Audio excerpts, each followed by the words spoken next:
Tayo magpatuloy sa video ko ngayon ay shoutout muna sa isa nating kababayan na si Arvin Javier. Pa-shoutout po Kuya Pinong, sana masilik na po sa susunod. KLT22, salamat po sa mga update about sa APS po. Salamat din kabayan at shoutout tayo. At sa mga solid subscribers ko, maraming salamat sa inyo mga kabayan.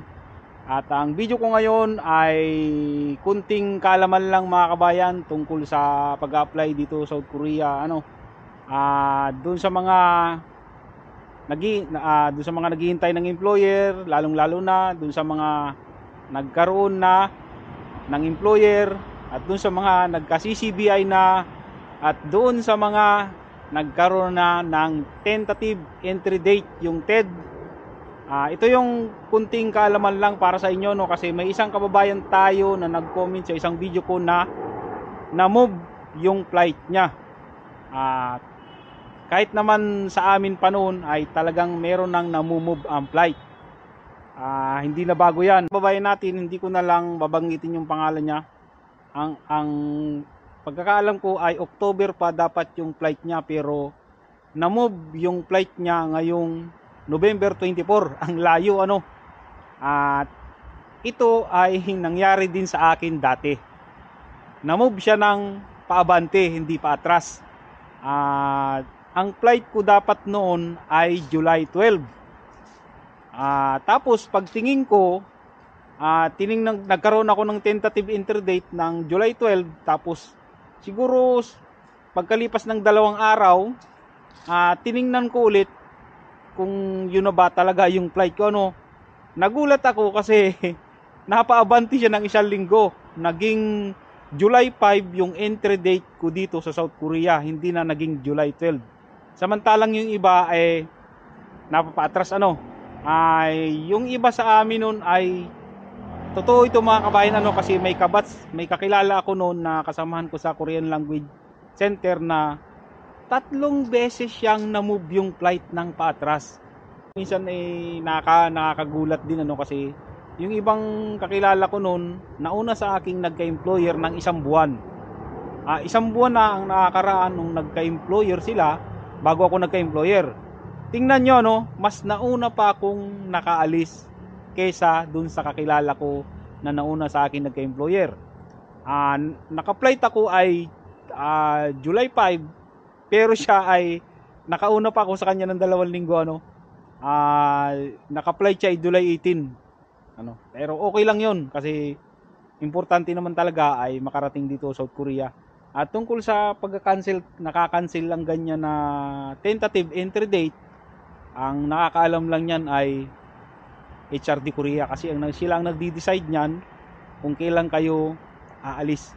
Siguro may nagsasabi ng iba na kesyo kukunti pa raw, kasi kailangan, kasi hindi pwedeng kukunti lang kundi pwedeng siguro hindi pwedeng sasampu lang yung magkakasabay kayo sa eroplano.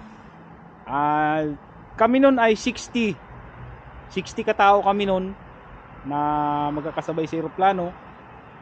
Siyempre pag susunduin kayo sa airport ay hindi naman siguro pwedeng kukunti lang kayo, kaya dun sa mga namumove yung flight ay maaring naghihintay pa rin kayo ng inyong mga kasamahan para marami kayo, o kaya naman sabi naman ng iba ay hindi pa raw kayo masyadong kailangan ng company, kaya hindi muna kayo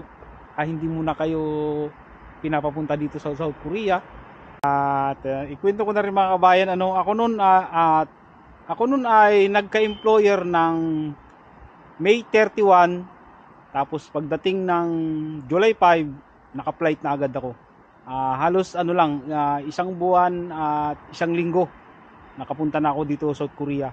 Meron kasi yung minsan ay natatagalan, yung iba natatagalan isyuhan ng CCBI, katulad nung kasama kong Pinoy dito na bagong 3 years na rin siya dito, at 3 months simula nung nagka-employer siya, simula nung nagkaroon siya ng EPI, 3 months bago siya na-isyuhan ng CCBI ng amo ko.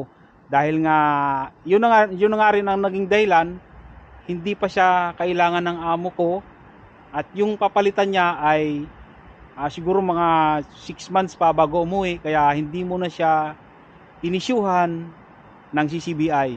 Yun yung naging dahilan ng amo ko kaya natagalan yung kasama kong Pinoy dito na mabigyan ng CCBI.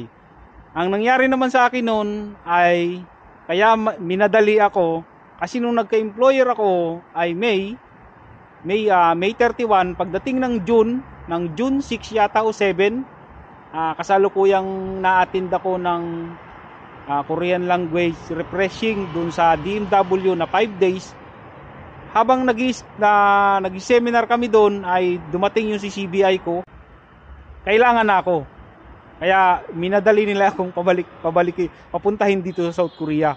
Kasi nga yung papalitan ko ay nag-early exit 3 months o 2 months pa bago matapos yung talagang kontrata niya, ay nagmadali ng umuwi na agad. Siguro na-miss na yung asawa, yung pamilya, ano. Kaya ang ginawa ng amo ko, minadali akong papuntahin dito. Ayun. Iyon yung kaya yung isa, yun siguro hindi ako sigurado. Yun siguro yung isang dahilan kaya yung iba ay natatagalan ma-issuean ng CCBI at yung iba naman ay napapabilis. Overtime ako ngayon mga kabayan, ay nakasalang yung GPS ko. Mayroong kumakalikot sa GPS ko mga kabayan. Ayun oh. Nakikita ninyo. Nilapitan ko siya kanina.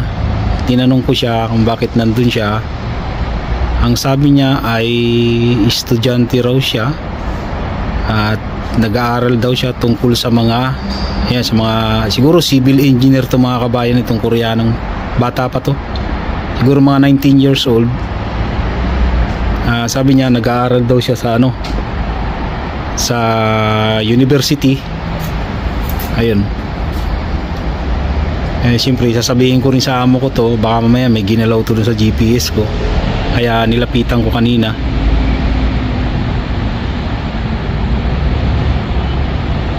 Umalis na yung Koreanong estudyante na tumingin dun sa GPS na nakasalang ko ngayon. At titingnan ko baka may nagalaw.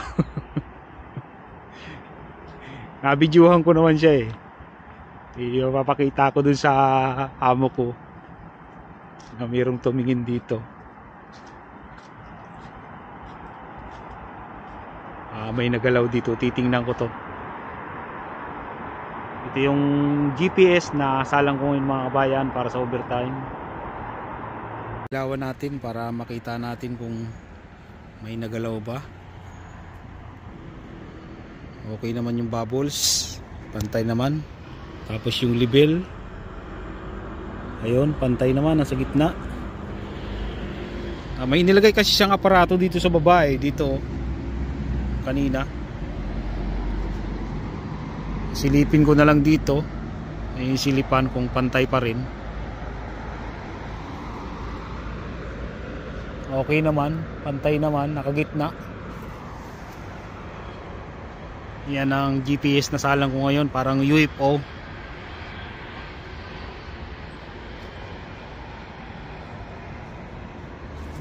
Okay. Tanong oras na ba? Sakto alas 9 ako matatapos dito mga kabayan.